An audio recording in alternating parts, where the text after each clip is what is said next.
agreed terms with HBO who approached us with this fight, probably sometime in May, and originally we intended to put the fight on the 20th of July. Subsequently, we were asked to push that back because Kovalev was going to fight an IBF eliminator, which he did last Friday, and then moved the date to the 10th of August. Again, we agreed to do that. We booked the venue, and then they came back to us and asked us to push it back to the 17th of August because they're doing HBO are doing 3 big shows on that night. And obviously, from my point of view and Nathan's point of view, it was great that he was getting some exposure on HBO. What's happened over the last week and the last few days, we've got various emails here from Kathy Duther to Dean, who's our matchmaker in the office, and to Richard Maynard, who's our press officer.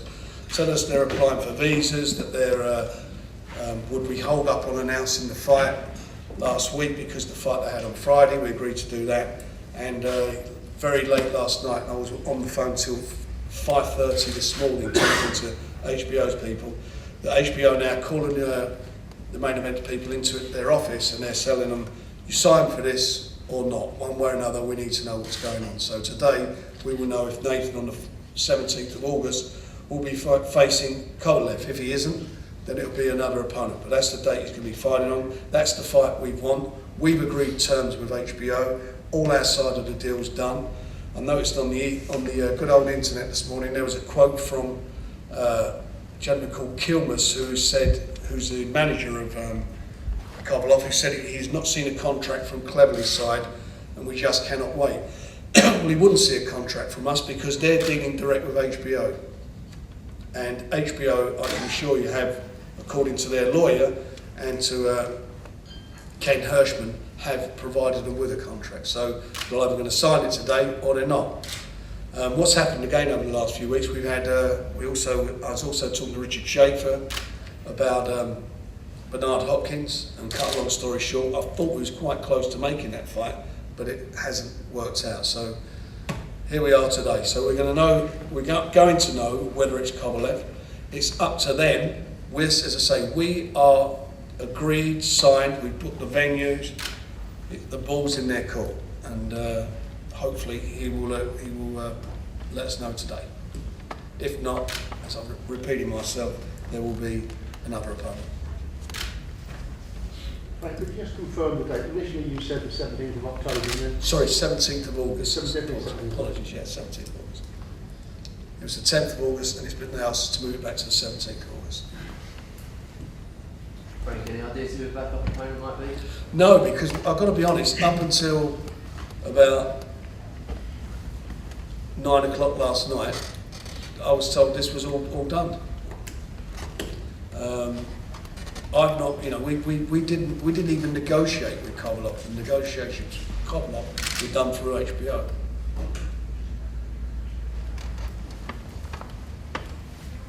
He's a handful. He's a tough fighter. He's a big puncher. He's the liveliest fighter out there. I mean, Nathan and I talked about this fight, and Vince. And for me, if this fight happens, and hopefully it will happen, I look on Kovalev as being Nathan Cleverly's Lacey. I think it's a similar job. HBO got big expectations of this fighter. They like him. He's had quite a few fights on NBC, and they're just moving him over now to HBO.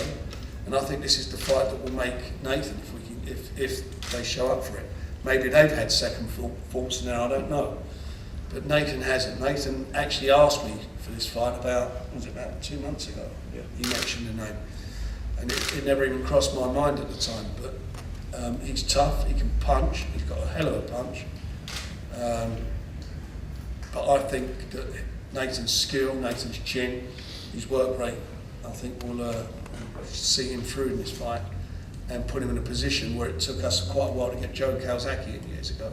I think this is Nathan's moment. If this guy is brave enough to stand across the other side of the ring from him. be very frustrating for you, Nathan, not knowing what's going on at the moment.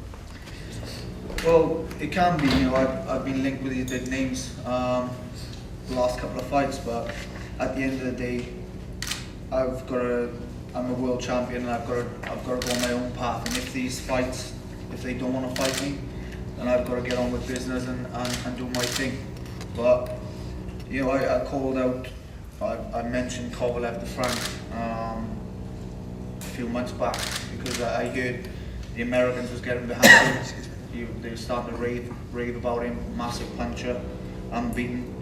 So I asked for that fight because I knew by beating Kovalev I'd make a statement in the US, and that's why I asked about this fight. So I think he's the most dangerous fighter out there. But maybe he's mandatory for Hopkins now. Maybe he's looking towards that fight because would he rather fight Hopkins or myself? So a bit of confusion going on, but maybe he'll take that route. But I'm ready. I've seen the emails for what's been fired back and forth with Frank, and it's all legitimate. Our side is done. I'm ready to fight. So it can be frustrating, but I'll you know, I don't need Kovalev. If he doesn't Yeah, he's want the to fight, champion. He's the champion. This guy's a challenger. we'll go another route. Nathan, obviously Kovalev had a fight of the weekend against Cornelius White. How did you assess his performance in that? I thought he was excellent. Yeah, I thought he was really good. Very, very impressive. Stood his authority from the start. Come out massive puncher and took Cornelius White out with ease. Made it look easy. Was a world class fighter. So I'd say he's the best out at the moment, Kovalev. I really think that. Do you think it's maybe slightly a little bit different because obviously you're in Wales? Do you think because you're not in America, do you think that is maybe why you haven't had the kind of massive fights to share? Do you think that is impacting it as well? There's no doubt it takes time. It does take longer because you haven't got that American aura behind you. It can take longer, but we'll get there. You know, at the end of the day, I'm still 26, so I got plenty of time on my side. You have a look of some of the fighters of their background at 26 years of age. You know, some of them are just turning pro, or some of them are fighting for Commonwealth titles. But I'm on my 6th defence of my world title now. So I don't quite agree that with what you're saying there, because you look at Kovalev, he's a hot prospect. He's 30 years of age.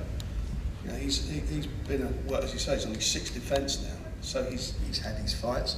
He's had some good opponents, and he's had some average opponents. It's not as all champions. That's another thing. You know, you get some people come out and say, "Who's he for?" Well, I'm 26. Give me a chance. You know, I'm just literally. Look at Cole Frocker's fought at the age of 26. You go and compare the records and see who Cole Frock, where he was at the age of 26. I think he was fighting guys for the British title. If I'm right. Matthew Barney. Matthew Barnett, same age. You know, you judge me in 4 years when I've conquered these guys, when I'm undisputed light heavyweight champion. Then you know the cynics can they can come back and judge me then. But like I said, it's people. You get. I mentioned Kovalev on Twitter yesterday.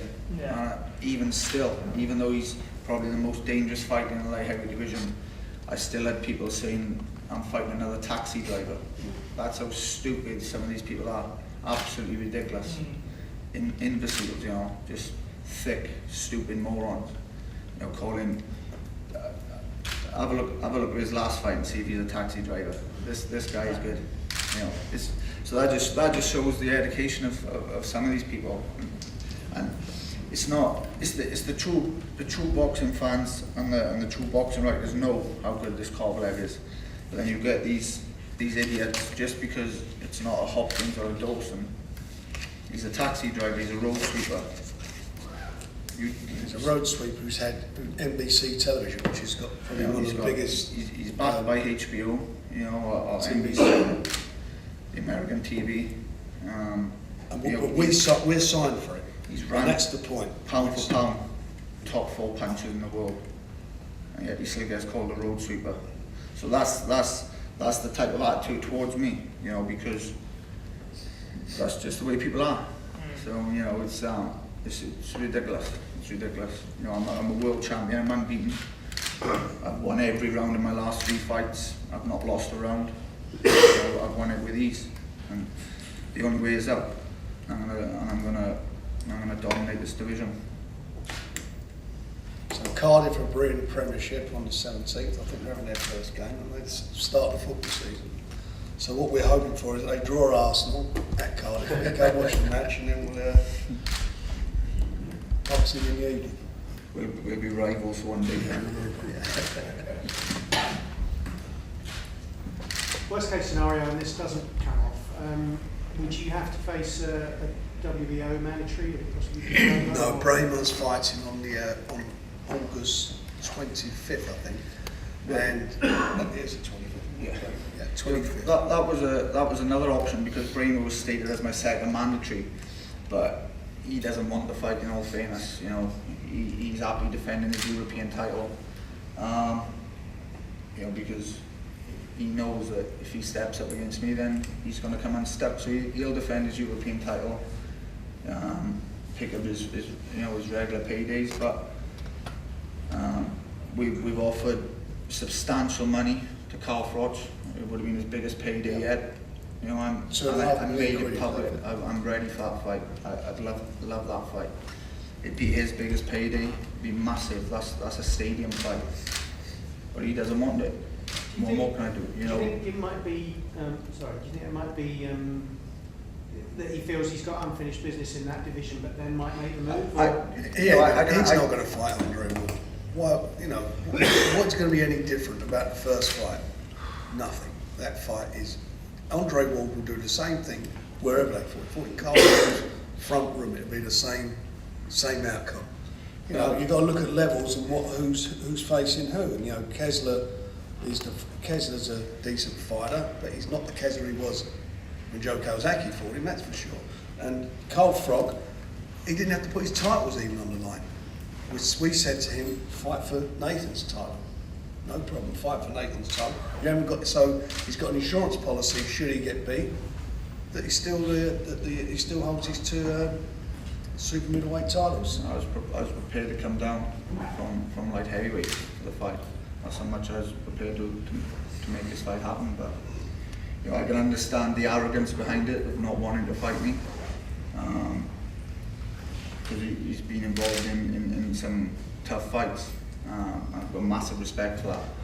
But in terms of saying I'm not a potential worthy challenger, it's just outrageous. You know, that's just where the truth is. I would beat him. That's the real reason. And again, Hopkins was cancelled against Taramura, and Frank for me. You know, he was upbeat for me. Do I want the fight with Hopkins? I jumped at the chance. You know, and I said definitely let's do it. And no reply. We were even given a date, 7th of September. I spoke to Richard Schaefer, 7th September. We spoke to Millennium Stadium, the whole thing, and Hopkins, I don't know, just seemed to all go quiet all of a sudden, so we'll see what happens.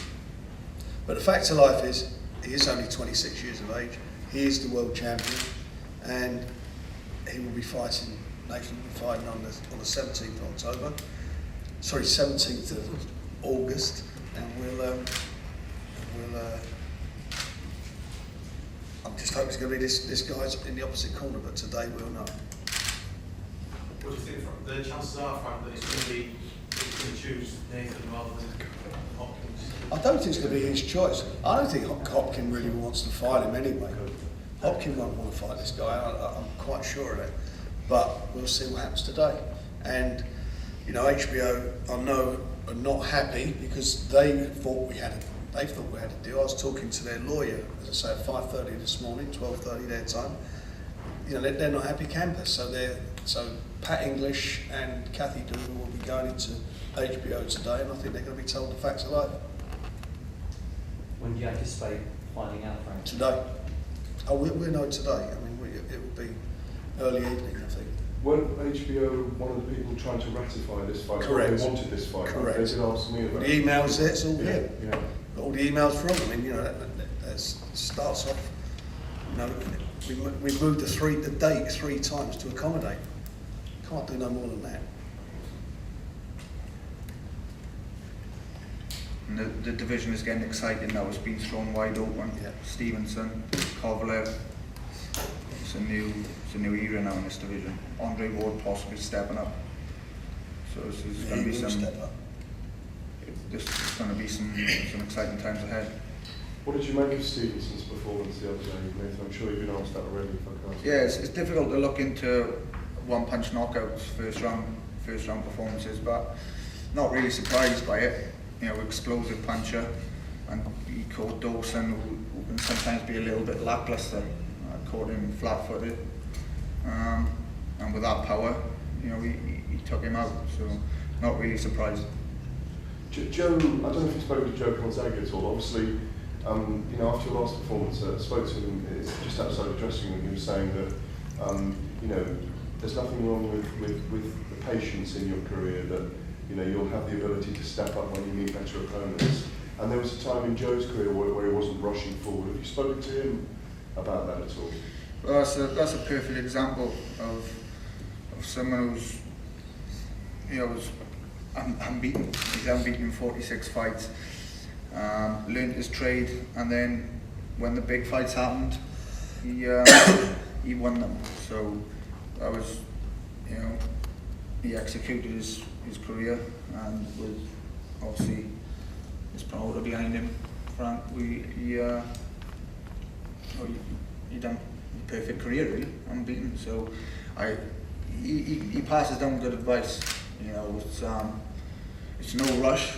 It's no rush, but at the same time, we've got to try and keep these fights going that will capture the public's imagination and get the excitement going. And that's what I'm trying to do. I'm trying to make these fights happen, because, to be honest, I don't think there's anybody that can beat me, if I'm being perfectly honest, in the light heavyweight division. So chuck me in there. But maybe you thought it would happen quicker because you won the British, Commonwealth and European in record time. You know, you did, didn't you? It was over 18 month period, wasn't it? Yeah, my whole career has been a blitz so far, because from the age of 20, when I won Commonwealth, British, European and the world title, has just been so fast. And at times you think, just hold back a little bit, you know. So I've had a few defences of my world title. There's been no need to be thrown in with, and we've tried making big fights, there's no doubt, but I thought we had Hopkins. Was it over a year ago? last year we negotiated with Hopkins, and that fell through at the last minute. So it's difficult sometimes on negotiation part. It's about building my name up first, and then we can get these super fights. But you need to become an established world champion. You can't just be a world champion and then go for a super fight. You've got to become established, and that's what we're doing now. But even 5 weeks ago, Bernard Hopkins was coming out publicly saying he still wanted to fight you, or he wanted to fight Froch. We were talking to him we talked to him on Friday. Not to him, to Richard Schaefer, and we thought we were quite close to getting it done, but it all fell apart.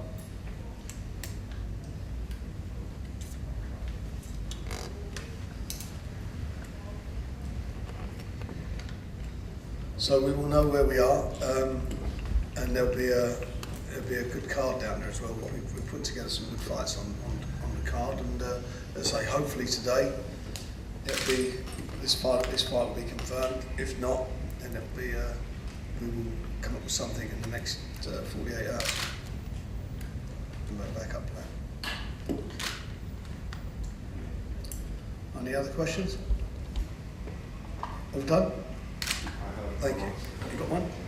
Well, I'll ask when you finish. I'm going to ask the same questions I've probably been asked already. So.